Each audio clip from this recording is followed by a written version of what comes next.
what does Black Lives Matter stand for? I know I'm in Washington, D.C. when the Black Lives Matter Plaza was designated.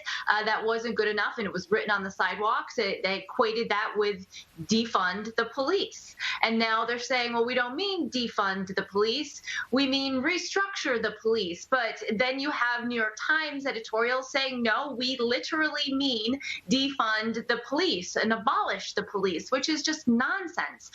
When you have interviews with these Black Lives Matter activists, it's either you need to, take a knee to them, or they're going to go after society. I mean, that basically was the case last night on Fox News when Martha McCallum was interviewing one of these activists. It was like, you surrender to my will or else. There needs to be debate in this country, and both sides of the argument need to be heard, and especially on college campuses where we're seeing such a cancel culture with anyone who dissents from what the popular opinion is. I mean, now we're seeing that in our newsrooms, like in the New York Times, where you had a revolt of the writers after Tom Cotton, a sitting senator, published an op-ed that they disagreed with. There needs to be more room in this country for debate, not less.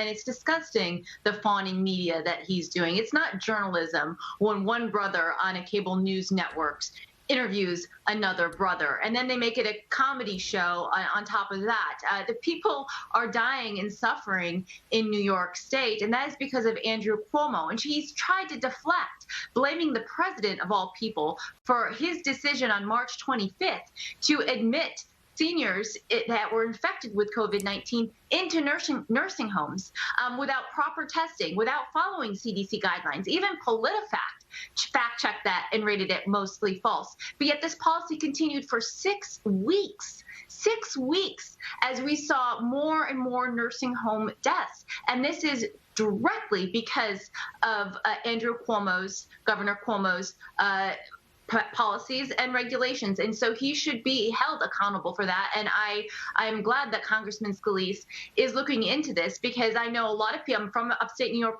originally, I know a lot of people up there are suffering.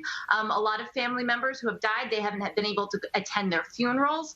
Small businesses have been shuttered and many of them are not opening. And as Jack just said, a lot of people are deciding to leave the state of New York to go elsewhere because of the policies that Andrew Cuomo has put in place.